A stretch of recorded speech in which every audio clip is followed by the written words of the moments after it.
안녕하세요. 전기 치트키입니다. 전기전력 치트키 파트 2 시작해 보겠습니다. 여섯 번째 치트키는 도체의 성질인데요. 이 도체라는 게 무엇이냐? 전류가 잘 흐르는 물체를 우리가 도체라고 해요. 전류가 잘 흐른다는 말은 이렇게도 표현할 수 있습니다. 전자의 운동이 활발한 물체다, 뭐 이렇게 할 수 있어요. 그래서 전기가 잘 통한다, 이렇게 표현을 하죠. 전류가 잘 흐른다. 그런 물질을 이제 도체라고 합니다. 도체 내부를 보면은 도체 내부에는 무수히 많은 양전하들이 이렇게 있습니다. 양전하. 이제 양성자라고 하죠. 그리고 마찬가지로 양성자와 같은 수의 전자가 존재해요. 보통 우리가 음전하라고 표현을 하게 되겠죠. 양성자와 전자가 이렇게 짝을 이루고 있어요. 항상 짝을 이뤄서 대부분 이렇게 짝을 이루면은 전기적으로 서로 상쇄가 되어서 0이 됩니다. 0. 전기적으로 0이라는 거예요. 또 0, 0, 0이 돼요. 그러면 실제로는 무수히 많은 전하들이 존재하지만 전기적으로 모두 상쇄되기 때문에 우리가 이것을 이렇게 표현을 합니다. 도체 내부에는 전하가 존재하지 않는다. 이게 진짜로 없다는 게 아니라 전기적으로 존재하지 않는다는 거예요. 전기적으로. 이제부터는 그냥 없다라고 표현을 하겠습니다. 그럼 이것들이 다 어디로 가냐? 이 중에서 이제 플러스와 마이너스가 짝을 이룬 친구들은 모두 서로 상쇄가 되는데 짝을 이루지 못하고 간혹가다 이렇게 남는 친구들이 있어요. 짝을 이루지 못한 친구들. 근데 우리가 플러스끼리는 서로 밀어내잖아요. 이 친구들이 짝을 이루지 못한 친구들끼리 이렇게 밀어냅니다. 반발력이 작용을 해요.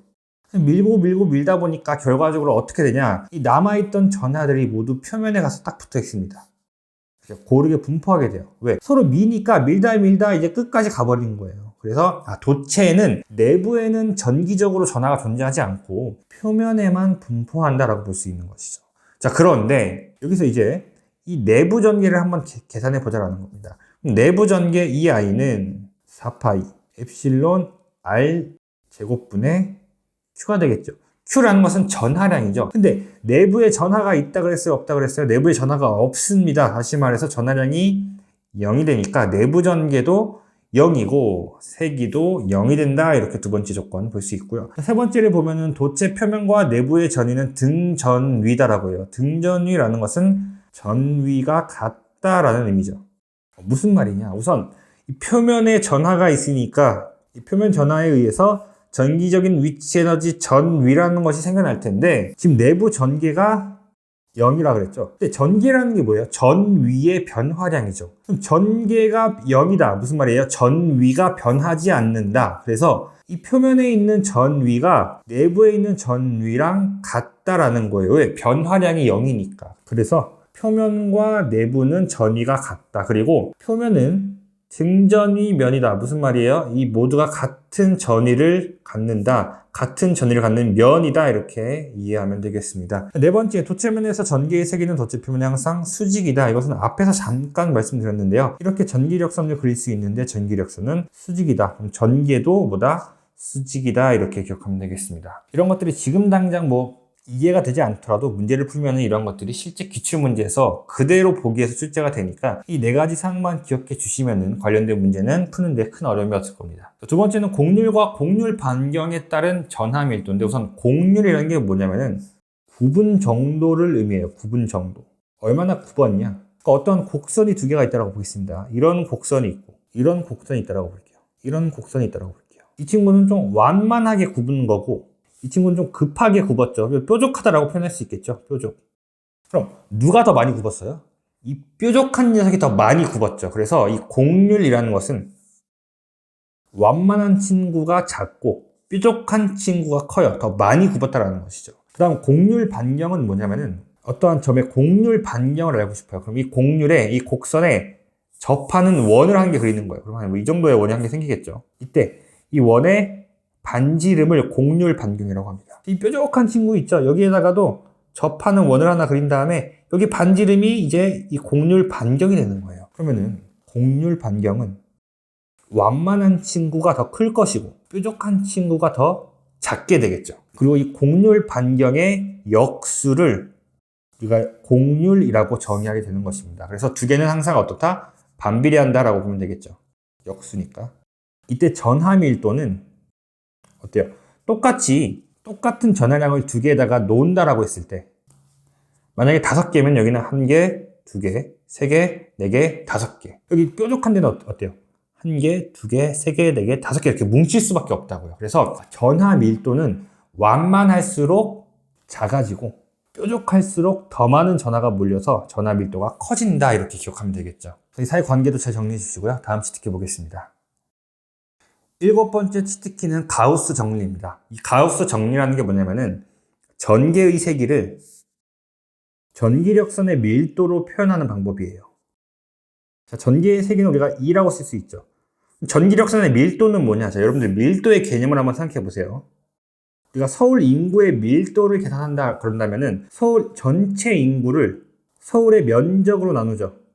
마찬가지로 전기력선의 밀도라는 것은 전기력선의 개수를 면적으로 나눕니다. 그러면은 자, 이 개수 얼마였죠? Q 나누기 엡실론, 이것을 면적으로 나눈다. 그러면은 엡실론 곱하기 S분의 Q가 되겠죠. 즉 전개의 세기는 뭐다? 엡실론 S분의 Q라고 표현할 수 있다. 이것이 이제 밀도의 개념이에요. 그럼 우리가 다양한 형태를 가진 전하들의 밀도를 한번 정리해 볼 건데, 우리가 지금까지는 점전하에 대해서 이야기를 했어요. 쿨롱의 법칙에서는 점. 근데 이 점전하라는 것은 밀도가 없습니다. 그런데 만약에 점을 여러 개를 이어서 붙이면 뭐가 돼요? 선이 되죠. 선전하 밀도에 대해서 한번 정리를 해 볼게요. 우리가 선전하 밀도를 로우 S라고 쓰고 또는 이렇게 람다라고도 씁니다. 이 전하 밀도의 개념은 뭐냐면은 전체 전하량을 선의 길이로 나눠주면 돼요. 단위가 뭐가 되냐? 쿨롱, 전하량을 길이로 나눴으니까 쿨롱 퍼 미터가 되겠죠. 이걸 다르게는 이렇게 표현할 수도 있겠죠. 어떠한 선전하의 전체 전하량은 선전하의 선전하 밀도 곱하기 선전하의 길이다라고 쓸 수 있습니다. 단위는 쿨롱이 되겠죠. 자, 그러면은 점을 여러 개 붙이면 선이 되죠. 선을 여러 개 붙이면 뭐가 돼요? 면이 돼요. 면전하 밀도도 같이 한번 정리해 볼게요.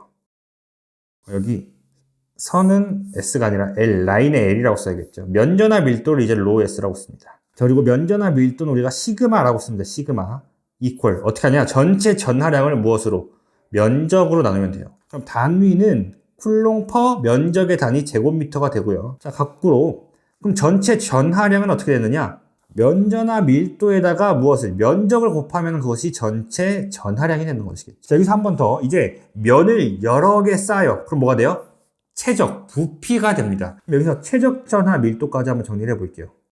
최적 전하 밀도는 우리가 로우 V라고 쓰고요.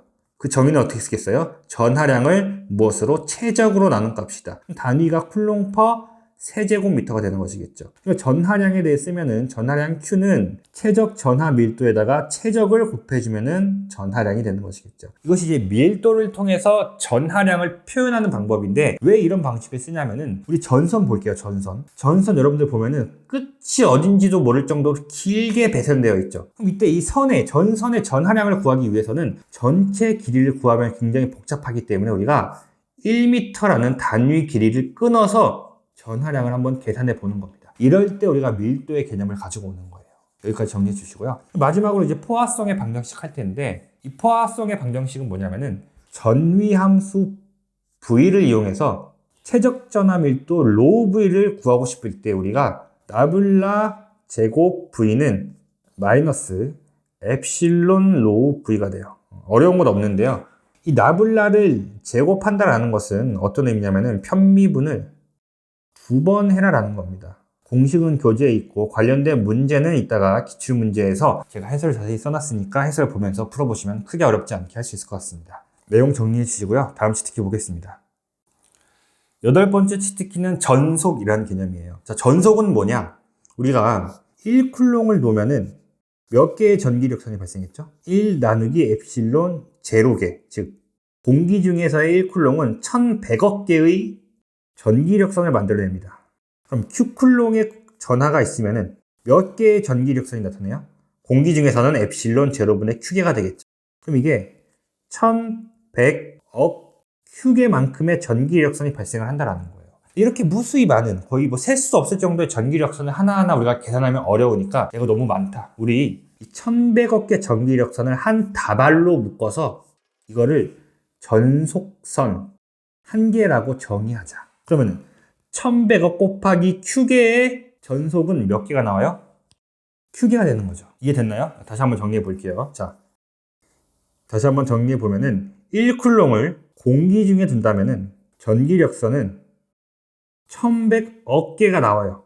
야, 너무 많다. 어떡하냐? 이 1100억 개를 한 다발로 묶자. 그 다발로 묶은 것을 전속이라고 할 것이다. 한 개라고 합니다. 자, 그러면 Q 쿨롱의 전하량을 공기에 두면은 1100억 Q 개의 변기력선이 생기고, 이것을 몇 개로 Q개의 다발로 묶은 것이 전속이다. 이렇게 기억하면 되겠죠. 됐어요? 자, 그럼 이 전속을 다시 한번 우리가 밀도의 개념으로 표현합니다. 밀도는 뭐예요? 전속의 개수를 면적으로 나누면 된다는 것이죠. 자, 이때 우리가 구형태의 전하를 한번 밀도로 정리해 보면은 Q에다가 9의 겉면적이 얼마예요? 4파이 R의 제곱이죠. 이게 전속 밀도의 개념이고, 전속 밀도는 전하량을 무엇으로? 면적으로 나눈 거니까 쿨롱 퍼 제곱미터가 되는데, 이게 앞에서 배운 뭐랑 같은 거냐면은 로우에스라고 하는 면전하 밀도와 결국 같은 개념이 된다는 거예요. 그리고 이 공식을 보니까 잠깐 우리가 앞에서 전개 2를 어떻게 정리했어요? 4파이 R제곱 엡실론 R제곱분의 Q라고 했죠. 잠깐, 그러면은 이 두 개의 관계식을 정리해 보면 이렇게 쓸 수 있겠죠. 전속 밀도는 전개에다가 유전율을 곱한 거구나, 이렇게 정리해 주시면 됩니다. 자, 여기까지 왔다면 이제 우리가 쿨롱의 법칙 3개간을 모두 배운 거예요. 정리해 볼까요? 이 친구들 옆으로 좀 옮기고, 우리가 처음 배웠던 쿨롱의 법칙 F는 4파이 엡실론 R제곱분의 Q1, Q2였죠. 여기서 이제 우리가 뭘 해주면 Q분의 1을 곱해주면 Q로 나눠주면 뭐가 돼요? 전개 2가 되겠죠. 4파이 엡실론 R제곱분의 Q가 됐어요. 이때 여기서 우리가 거리 R을 곱해주면 뭐가 됐죠? V는 4파이 엡실론 R분의 Q 전위가 됐죠. 그리고 전개에서 이번에는 우리가 뭘 해줄 거냐? 엡실론 유전율을 곱해줘요. 그럼 뭐가 돼요? 전속 밀도가 된다는 것이죠. 교재 정리했으니까 이 네 가지 쿨롱의 법칙 3개가 4가지 공식을 잘 기억해 주시면 되겠습니다. 여기까지 잘 정리해 주시고요. 기출 문제 풀고 저희는 또 다음 시간에 뵙겠습니다. 수고 많으셨습니다.